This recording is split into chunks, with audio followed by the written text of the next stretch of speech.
कुमार फिर से आप सभी के सामने लाइव हूँ और मैं नेक्स्ट वीडियो बना रहा हूँ जो कि प्रीवियस वीडियो से संलग्न है। और मैं वीडियो बनाने से पहले आप सभी से कहना चाहूँगा कि आप सभी जो भी मेरा यह वीडियो देख रहे हैं, प्लीज़ आप सभी मेरे वीडियो को देखें, साथ ही साथ मेरे यूट्यूब चैनल को सब्सक्राइब करें, लाइक करें तथा शेयर करें ताकि यह वीडियो ज़्यादा से ज़्यादा बच्चों तक पहुँच सके। चलिए मैं आप सभी का समय खत्म न करते हुए आगे टॉपिक पे चलता हूँ। तो कल हमने पढ़ा था प्राकृतिक कायिक जनन। क्या पढ़ा था हमने? प्राकृतिक कायिक जनन। तो प्राकृतिक कायिक जनन में क्या पढ़ा गया था बच्चों? तो हमने बताया था प्राकृतिक कायिक जनन में कि जितने भी पौधे हैं वह अपने कायिक भाग यानी अपने शरीर यानी जड़, तना और पत्तियों द्वारा अपने ही जैसे संतान पैदा करते हैं, जिनमें से आपने सुना जड़ द्वारा, तना द्वारा, पत्ती द्वारा। तना द्वारा भी पढ़ा था आपने, अर्धवायवीय और वायवीय तने, उनके भी कई प्रकार है ना। चलिए तो अब मैं आज बात करूंगा तो कृत्रिम कायिक जनन यानी जिसे आर्टिफिशियल कायिक जनन कहा जाता है। अब आपको समझना है कि ये आर्टिफिशियल कायिक जनन क्या है। तो आर्टिफिशियल कायिक जनन इसलिए इसे कहा जाता है क्योंकि इस कायिक जनन में मानवीय पूर्ण हस्तक्षेप होता है, यानी वह सभी क्रियाएं जिनमें मानव का हस्तक्षेप होता है उसे आर्टिफिशियल या कृत्रिम कहा जाता है। तो चलिए हम देखते हैं कि आर्टिफिशियल कायिक जनन कैसे होता है और किस प्रकार से होता है। चलिए तो यह है कृत्रिम कायिक जनन। तो कृत्रिम कायिक जनन किसे कहेंगे? तो वह कायिक जनन जिसमें मानव द्वारा यह क्रिया की जाती हो या मानव द्वारा कायिक जनन की क्रिया को संपन्न कराई जाती है, जिसे कृत्रिम कायिक जनन कहते हैं। अब इस कृत्रिम कायिक जनन के कई तरह के प्रकार होते हैं, कई तरह से कृत्रिम कायिक जनन की प्रक्रिया की जा सकती है। तो इनमें से सबसे पहले होता है कर्तन लगाना। कर्तन लगाना। अब आप सोच रहे हैं सर ये कर्तन लगाना क्या है? तो कर्तन लगाने में क्या होता है कि पौधों के तनाओं को, तना हो, जड़ हो, उसका कोई भी हिस्सा उसको काटा जाता है कृत्रिम तरीके से। उदाहरण के लिए आपने ईख को देखा होगा, ईख को रोपने के लिए उसे गिल्ली के रूप में कट किया जाता है ना, तो क्या होता है? कर्तन लगाना होता है। उसमें क्या किया जाता है कि जैसे आप देखेंगे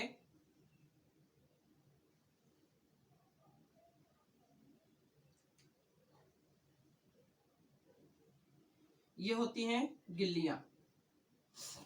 इन गिल्लियों को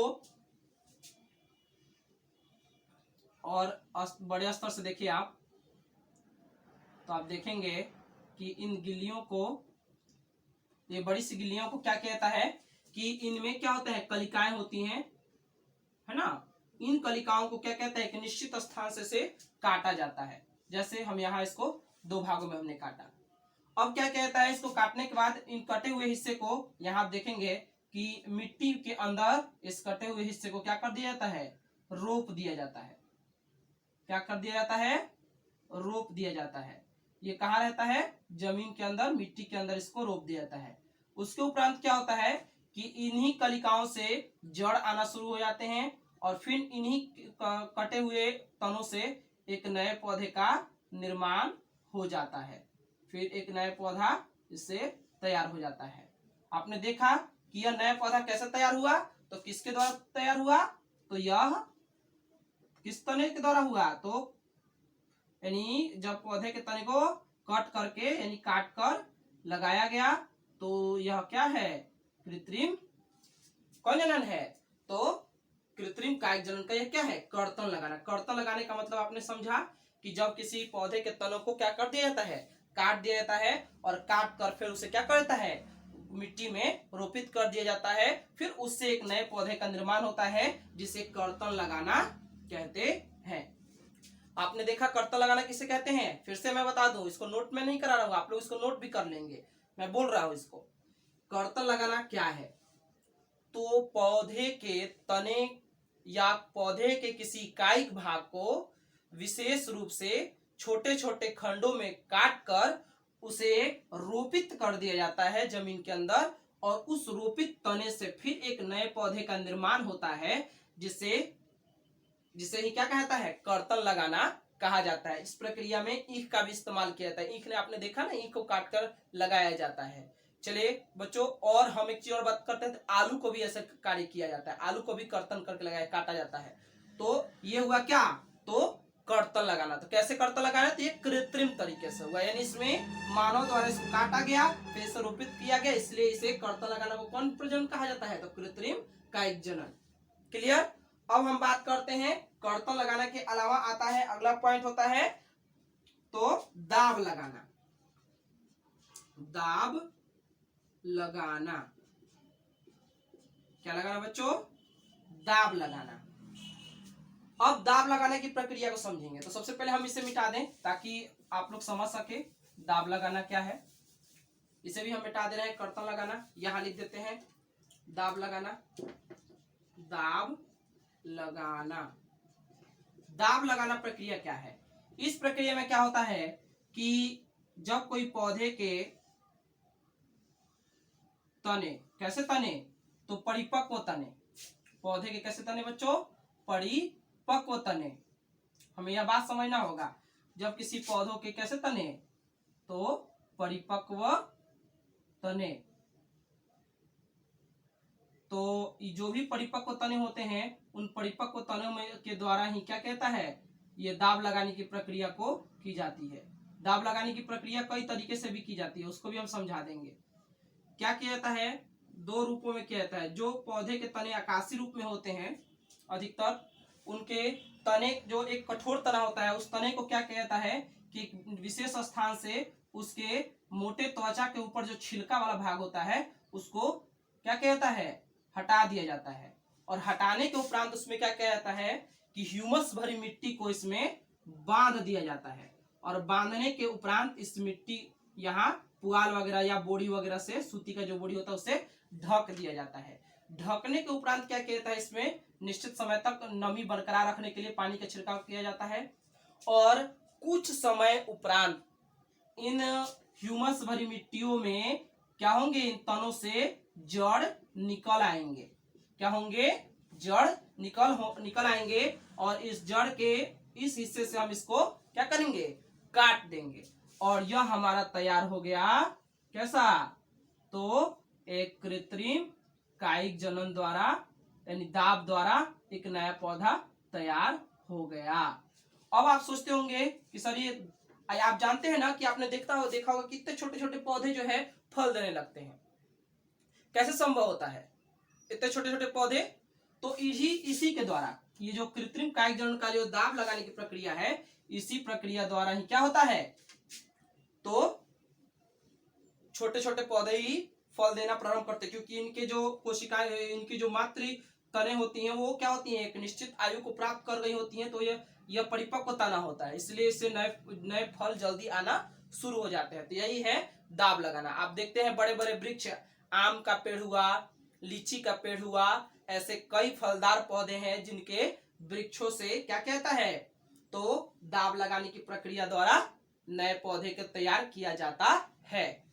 इसके बाद आता है बच्चों, अब मैं आप लोग समझ गए होंगे कि दाब लगाना क्या है। इसमें एक चीज और रहता है, कुछ ऐसे पौधे हैं जिनके तने सुप्त अवस्था में होते हैं, सोए हुए रहते हैं। तो उन तने को क्या कहता है कि वहीं पर मिट्टी से दबा दिया जाता है। तब क्या होता है कि वहां की मिट्टी में ही ये जड़ देना प्रारंभ हो जाते हैं, है ना।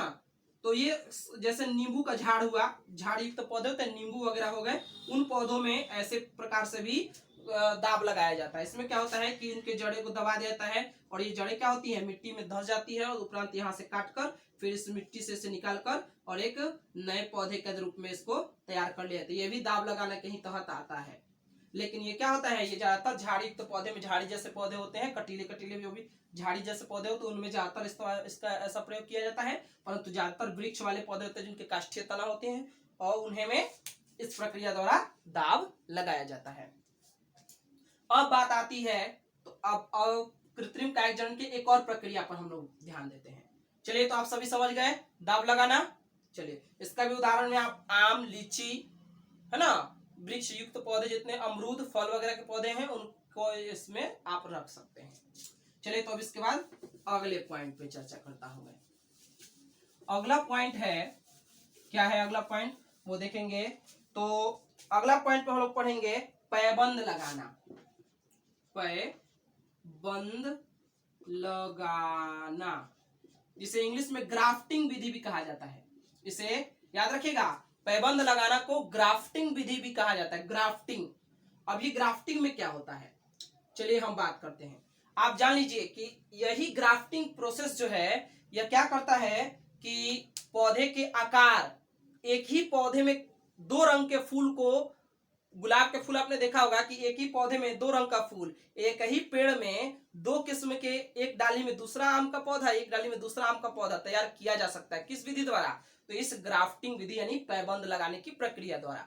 अब इस पैबंद लगाने की प्रक्रिया में क्या किया जाता है, तो इसमें दो तरह के पौधे लिए जाते हैं, दो उनमें दो अलग अलग गुण वाले पौधे, एक ही जाति के हो या अलग अलग जातियों के भी हो तो चलेगा। क्या होता है कि छोटे छोटे पौधे जो होते हैं उन्हें लिया जाता है और इस प्रक्रिया में क्या कहता है कि पौधे के दो तरह के तने हैं, यहां देखेंगे हम लोग। इसमें क्या किया गया, इसमें से भी पौधा तैयार हुआ है, इसमें भी पत्तियां लगी हुई हैं, बस इसमें क्या होगा, दोनों का गुण अलग अलग होगा, है ना। तो एक कंडीशन और है, यहाँ पे ग्राफ्टिंग करते वक्त आप जो उसका जड़ वाला हिस्सा है वो तो छोटा सा पौधा रख सकते हैं, और जिसमें इसमें जो पिन की तरह जो लगाया जाता है यानी पैबंद लगाया जाता है, वो आप किसी बड़े से वृक्ष से भी उसके तना को आप तोड़ लेते हैं, काट लेंगे, ऐसा किया जा सकता है। अब क्या किया जाएगा, किधर छोड़ देते हैं, इसको हम देख लेते हैं। क्या कहता है कि इस तने के हिस्से को पूर्ण रूप से काट दिया जाता है, काटने के बाद इसमें ये वाले मोटे वाले हिस्से तने रह जाते हैं, और एक ऐसे तने, किसी भी पौधे से तने हम प्राप्त कर लेते हैं, है ना, और उनकी सारी पत्तियों को हम तोड़ देते हैं, जिसमें उसमें कलिका टाइप की स्थिति मौजूद हो, वैसे पौधे के तने होने चाहिए, उस तने को भी काट लिया जाता है, और उस तने को शेप दिया जाता है पेन की तरह। उस तने के हिस्से को कैसा शेप दिया जाता है, पेन की तरफ शेप दिया जाता है, और इस जो जड़ वाला हिस्सा है इसको बीच से क्या कर देता है, इसको फाड़ दिया जाता है, ताकि इस पेन वाले हिस्से को इसमें रोपित किया जा सके। अब क्या किया जाता है, इस पेन वाले हिस्से को इसमें रोपित कर दिया जाता है ना। रोपित करने के बाद इसे एक पन्नी से, इसे पन्नी नुमा टेप जैसे रचना होती है उससे इसे बांध दिया जाता है। अब हम क्या देखेंगे इसमें, इस प्रक्रिया में, तो अब क्या होता है कि ये जो पौधा हमने लगाया है, इस पौधे से ग्राफ्टिंग विधि द्वारा एक नया पौधा, यहाँ पे हमने ग्राफ्टिंग किया था, तो ये वाला हिस्सा है, और यहाँ से फिर एक ग्राफ्ट लगाया गया तना, ग्राफ्ट किया गया तना से क्या होती हैं, पत्तियां विकसित होने लगती हैं, और यही पौधे और आगे जाकर बड़े होते हैं, और इनमें भी कई जो गुण इसमें है, यानी ये तो पौधा छोटा है लेकिन इसमें फल पकड़ने की क्षमता नहीं है। इसमें क्या कहता है कि ग्राफ्टिंग कर दिया जाता है परिपक्व तने को, ताकि इस प्रक्रिया में भी बहुत जल्द पौधों में क्या आने लगते हैं, तो फल आने लगते हैं, साथ ही साथ अच्छे फल आते हैं, अच्छे गुणवत्ता वाले फल आते हैं। साथ ही मैंने बताया कि अगर आप फ्लावर में ग्राफ्टिंग विधि करते हैं तो आप एक ही पौधों के तनों में दो तनों में अलग अलग प्रकार के पौधों को ग्राफ्टिंग कर दें, तो एक ही पौधों में एक तना में जैसे मालदेव आम फलेगा तो एक तना में बिज्जू आम फल सकता है। तो यह प्रक्रिया किस विधि द्वारा होती है, ग्राफ्टिंग विधि द्वारा। और ग्राफ्टिंग किए गए पौधे का आजकल काफी ज्यादा मांग भी है। तो आपने समझा होगा ग्राफ्टिंग यानी पैबंद लगाना क्या है। तो क्या कहता है, यह पैबंद लगाना कई तरीके से भी किया जाता है। कुछ में क्या कहता है कि कुछ पौधे के हिस्से को ऐसे रफ करके काट दिया जाता है, उसमें पेन की तरह लगाया जाता है। किसी में दोनों के शेप को पेन की तरह करके, नींव जो पेन था ना पूर्व में, उसी प्रकार के पेन की तरह दोनों के शेप को जोड़कर ज्वाइंट को यहाँ बांध दिया जाता है। इससे भी क्या होता है, इस प्रक्रिया में भी ग्राफ्टिंग होता है।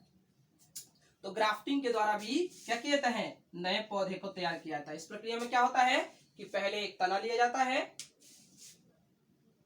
उसको ग्राफ्ट करके काट कर फिर उसे छोटे से गमले में लगा पौधे में उस तने को रोपित कर देता है, ग्राफ्टिंग कर दिया जाता है, उसे पन्नी से बांध देता है, और कुछ समय बाद उस तने से क्या होती हैं, कलिकाएं फूटना प्रारंभ होती हैं, और इससे नए पौधे का निर्माण हो जाता है ना। तो आप सभी ने समझा होगा कि पैबंद लगाना क्या है। चलिए बच्चों, तो मुझे पूर्ण उम्मीद है कि आप सभी ने समझा होगा, और मैं चाहूंगा कि आप सभी को और भी इसके बारे में मैं बताऊं।